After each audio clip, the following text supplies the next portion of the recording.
De fleste politiske partier ønsker at afvikle kontanterne og gennemføre digitaliseringen hurtigst muligt.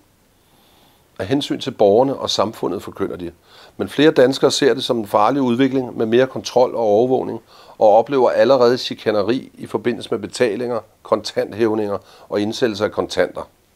Stabilt demokrati vil bevare kontanterne og gå imod pengestrømmen, den åbenlyse chikane og udskamning af kontantbrugerne. Danmark styrer mod det kontantløse samfund. Politikerne og banker ved det, og gebyrer på kontantløse betalinger stiger konstant og tages i brug på nye områder. Bankerne lukker pengeautomater, så det bliver sværere at hæve kontanter og vanskeliggør deponering af dagens omsætning for detailhandlen. Butikshandlen og borgerne er selv med til at skubbe til læsset. De første benytter frygten for røverier til at nægte at tage imod kontanter i de sene aften- og nattetimer. De sidste anvender i stor udstrækning digitale betalingsmidler. Her er nogle af de mest benyttede argumenter for at fjerne kontanterne. Antallet af røverier vil falde. Det vil nedbringe udbredelsen af sorte penge. Et kontantløst samfund vil hindre spredning af bakterier og sygdomme. Et kontantløst samfund vil spare samfundet store summer, da kontantbetalinger i gennemsnit koster samfundet mere end digitale betalinger. Argumentationen med bekæmpelse af kriminalitet holder ikke, men den er med til at stigmatisere de, som taler imod udviklingen. Folk som mig for eksempel. De står nærmest i ledtog med kriminelle og samfundsnyltere. Men ligesom den digitale kriminalitet er i udvikling, er den mere klassiske kriminalitet det også. Tyverier og røverier er for længst vandret fra banker, posthus og detailhandel til de ældres boliger med hjemmerøverier og svindel med dørene. Lommetyverier handler i dag mere om at stjæle folks personlige oplysninger og kreditkort, frem for ure og andre værdigenstande. Udviklingen i kriminalitetsmønstrene er til at få øje på, og der svindes i dag for langt større beløb med digitale midler end med kontanter.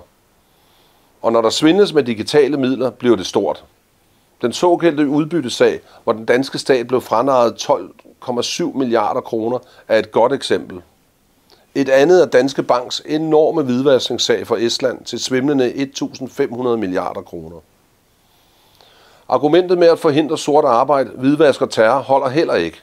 De kriminelle vil hurtigt skifte til bytte, købmand, handel med ædelmetaller, kryptovaluta eller euro.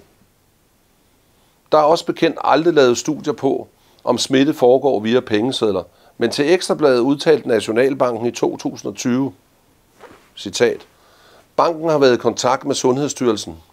Ifølge Sundhedsstyrelsen overlever via generelt dårligt på overflader, som for eksempel pakker, bagage og pengesedler.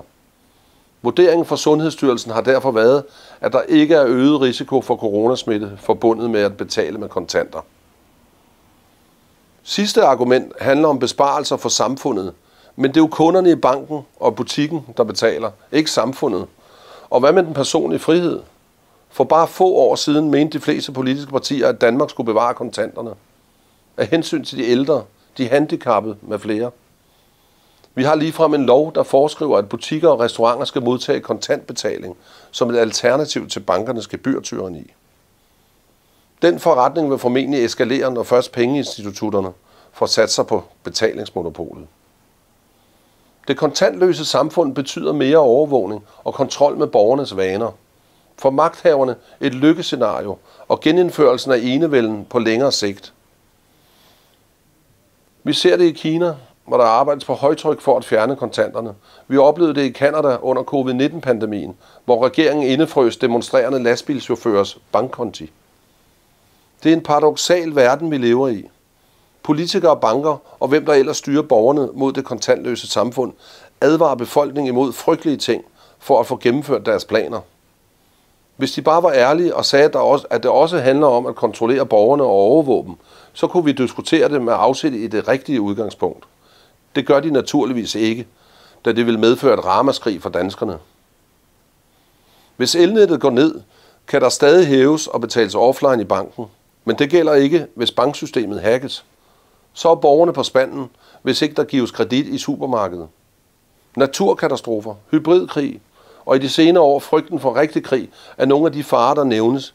I den forbindelse virker det nærmest tragikomisk, at Norge, Sverige, Finland og Tyskland anbefaler, at borgerne skal have kontantbeholdninger liggende i tilfælde af nødsituationer, som kan opstå. Uden kontanter er dine penge ikke længere dine. Bankerne, der i forvejen smider ikke profitable kunder ud til højre og venstre, får fuld kontrol over den økonomiske situation, du har. Gør du ikke, som de siger, kan du tage de gode tøj og gå, og så håbe på, at du kan overføre dine digitale betalingsmidler til et andet pengeinstitut, mod gebyr naturligvis. Kommer der pludselig negative renter, koster det igen forbrugeren, og denne kan ikke længere hæve sine penge.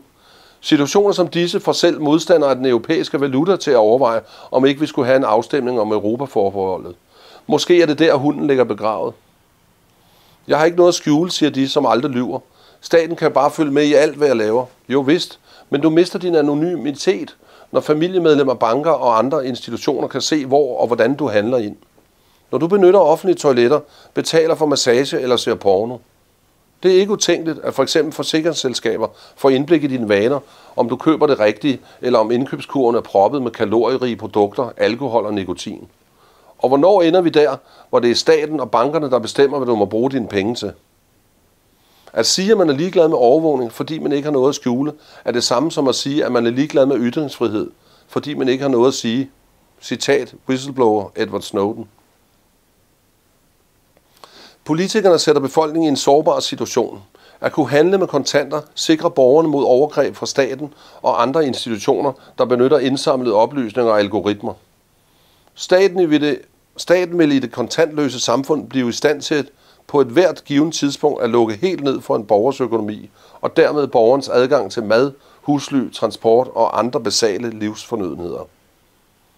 Det bekymrer mange borgere, og undersøgelser for sikkerhedsbranchen, offentliggjort i Altinget december 2020, viste, at flere end 70% af borgerne ønsker at bevare kontanterne. Tak.